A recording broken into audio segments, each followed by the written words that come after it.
ഈ ബൈക്കുമായി കൂട്ടിയിടിച്ചതിന് പിന്നാലെ ബൈക്ക് ഈ ഫ്യൂവൽ ടാങ്കിന്റെ അടിയിലേക്കാണ് ബൈക്ക് പോയത്. അവിടെ വെച്ചൊരു സ്പാർക്ക് ഉണ്ടായി. ഫ്യൂവൽ ടാങ്കിന് ഇന്ധന ടാങ്കിന് തീപിടിച്ചു എന്നാണ് മനസ്സിലാക്കുന്നത്.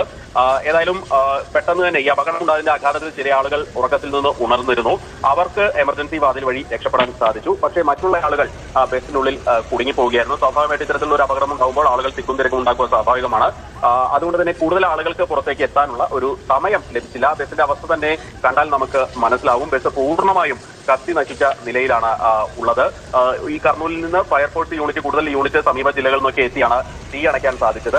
ഈ ദേശീയപാതയിലൂടെ കടന്നുപോയ വാഹനങ്ങളിലെ ആളുകളാണ് പ്രാഥമികമായി രക്ഷാപ്രവർത്തനം നടത്തിയത്. ഉടൻ തന്നെ ഈ പരിക്കേറ്റ ആളുകളെയൊക്കെ കർണൂലിലെ ജനറൽ ആശുപത്രിയിലേക്ക് എത്തിക്കുകയൊക്കെ ചെയ്തിട്ടുണ്ട്.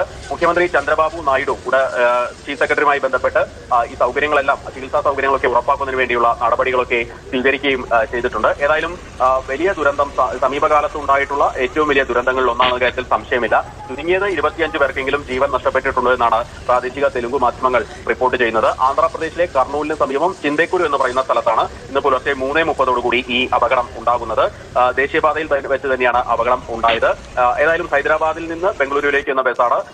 ഏതൊക്കെ നാട്ടിലുള്ള ആളുകളാണ് ഈ ബസ്സിൽ ഉണ്ടായിരുന്നത് സംബന്ധിച്ച് കൃത്യമായിട്ടുള്ള വിവരമില്ല. ദീപാവലി അവധി കഴിഞ്ഞ് നിരവധി ആളുകൾ ബംഗളൂരുവിലേക്കൊക്കെ തിരിച്ചെത്തുന്ന ദിവസങ്ങളാണ്.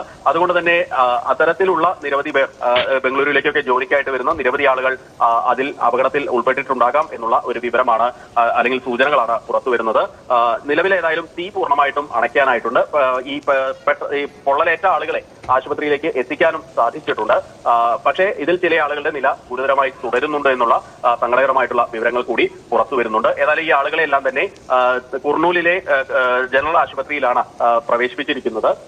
ഇതിൽ ചില ആളുകൾക്ക് 80% പൊള്ളലേറ്റിട്ടുണ്ട് എന്നാണ് ചില മാധ്യമങ്ങൾ പുറത്ത് വിടുന്നത്. 40-ലധികം ആളുകൾ ബസ്സിലുണ്ടായിരുന്നു. അതിൽ 15 പേർക്ക് മാത്രമാണ് രക്ഷപ്പെടാനായിട്ടുള്ളത്. ഇതിൽ ചില ആളുകൾക്ക് ഗുരുതരമായിട്ട് പൊള്ളലേൽക്കുകയും ചെയ്തിട്ടുണ്ട്. ഏതായാലും ഈ കറുത്ത വെള്ളിയാഴ്ച എന്നൊക്കെ നമ്മൾ പറയുന്ന പോലെ തന്നെ വലിയ ദുരന്തം തന്നെയാണ് ഈ ഇന്നത്തെ ദുഃഖ വെള്ളിയായി മാറുകയാണ്. വലിയ അപകടമാണ് ഉണ്ടായത് ആന്ധ്രാപ്രദേശിലെ കുർണൂലിൽ.